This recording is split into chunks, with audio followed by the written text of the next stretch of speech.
इस वक्त एक सबसे बड़ा सवाल ये बना हुआ है कि आखिर ईरान खामोश क्यों है। अमेरिका ने स्टेट ऑफ हॉर्मुज की नाकेबंदी कर दी है, आगे का रास्ता भी बंद कर दिया है, पीछे का रास्ता भी बंद कर दिया है। अमेरिका की सेना किसी भी जहाज को ईरान की बंदरगाह पर नहीं पहुंचने दे रही है और ना ही ईरान के बंदरगाह से कोई जहाज स्टेट ऑफ हॉर्मुज क्रॉस करके जाने की कोशिश कर रहा है। अमेरिकी सेंटकॉम के मुताबिक तकरीबन 8 जहाज़ों को हमने वापस कर दिया।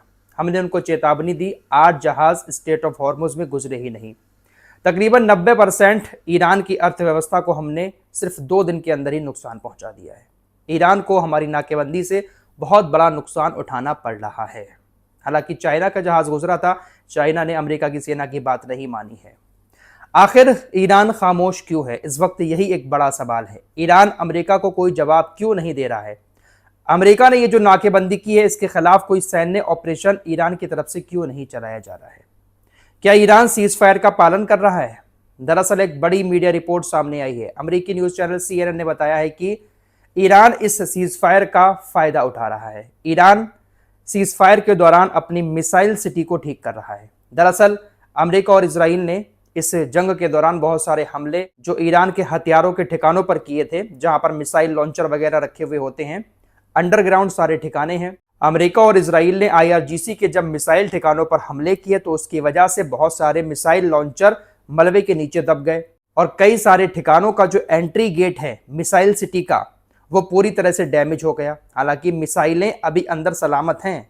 मीडिया रिपोर्ट्स के मुताबिक मिसाइलें सलामत हैं, लेकिन खतरनाक बमबारी अमेरिका इजराइल ने जो की है, तो मिसाइल सिटी में जाने का जो एंट्री गेट था वो पूरी तरह से मलबे में तब्दील हो गया था।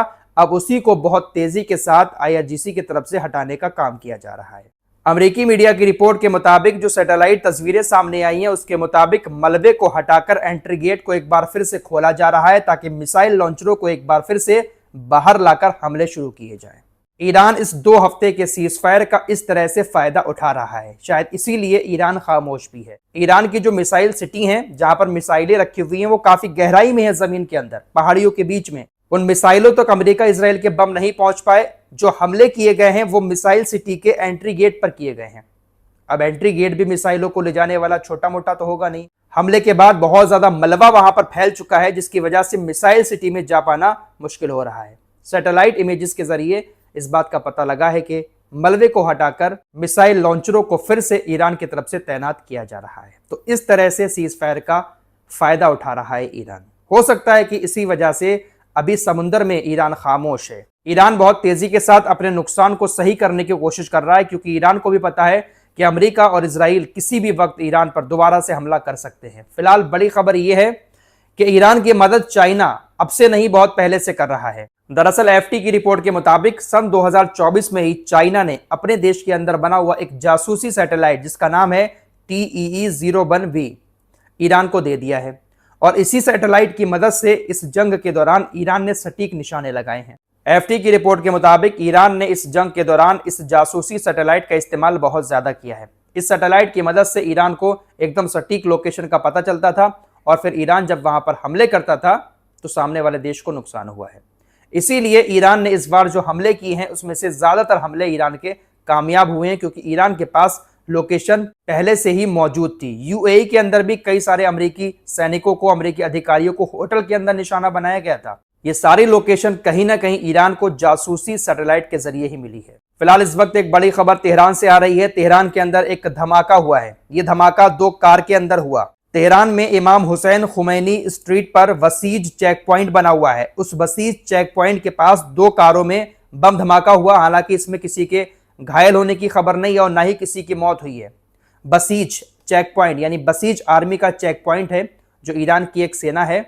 वहीं पर 2 कार खड़ी थी और उनमें बम धमाके हुए। शक मोसाद के ऊपर जा रहा है कि ये बम धमाके मोसाद की तरफ से कराए गए हैं। फिलहाल अभी तक कोई ऑफिशियली जानकारी सामने नहीं आई है। जांच की जा रही है कि आखिर इसके पीछे किसका हाथ है। अमेरिका के उपराष्ट्रपति JD वैंस ने कहा कि अगर ईरान अपने परमाणु प्रोग्राम को छोड़ने के लिए राजी हो जाता है तो आर्थिक रूप से अमेरिका ईरान की मदद करेगा। अब ये आर्थिक रूप से जो मदद करने की बात कही गई है ना, ये आर्थिक रूप से मदद ऐसे थोड़ी ना होगी।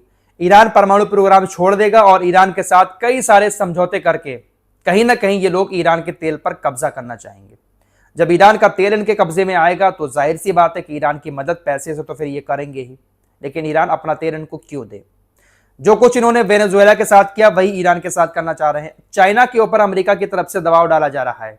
ये जो नाकेबंदी की है ना स्ट्रेट ऑफ हॉर्मुज में आगे और पीछे, चाइना के ऊपर भी अमेरिका दबाव डाल रहा है कि चाइना के जहाज भी ईरानी बंदरगाहों से नहीं निकलेंगे। लेकिन चाइना ने साफ कह दिया है कि छूने की कोशिश मत करना, अच्छा नहीं होगा। चाइना के जहाज निकल भी रहे हैं। अब अमेरिका चाइना के ऊपर दबाव डाल रहा है कि आप लोग ईरान से तेल खरीदना बंद करें, वेनेजुएला का तेल खरीदें, क्योंकि वेनेजुएला का तेल अब इनके हाथ में आ चुका है। चाइना बहुत ज्यादा तेल खरीदता है। अगर चाइना वेनेजुएला का तेल खरीदना शुरू कर देता है तो अमेरिका को बहुत ज्यादा फायदा होगा। लेकिन चाइना ईरान के साथ ही कारोबार लगातार किए हुए है। साफ कह दिया गया है कि हमने समझौता कर लिया है, इसलिए हमारे जहाज को छूने की कोशिश मत करना। फिलहाल ईरान अभी खामोश है। वजह क्या है समझ नहीं आ रही है। हो सकता है कि ईरान इस सीज फायर के दौरान कहीं ना कहीं अपनी ताकत को थोड़ा सा और सही करने की कोशिश कर रहा हो। अभी तक कोई मिलिट्री एक्शन समुद्र में ईरानी नौसेना की तरफ से नहीं लिया गया है, ना ही अभी हुतीस की तरफ से बाबल मंडप को बंद किया गया है। ईरान खामोश क्यों है, अभी यही एक बड़ा सवाल बना हुआ है। अमेरिकी नौसेना की तरफ से एक जानकारी दी गई है कि सीज फायर के बीच फारस की खाड़ी में हमारा एक बहुत महंगा ड्रोन, जिसकी कीमत तकरीबन $238 मिलियन है, इसका नाम है MQ-4C ट्राइटन। अमेरिकी नौसेना ने अपने इस महंगे ड्रोन को खो दिया। अमेरिकी नौसेना का ये एक निगरानी ड्रोन है जो काफी ऊंचाई से पूरे एरिया में नजर रखता है।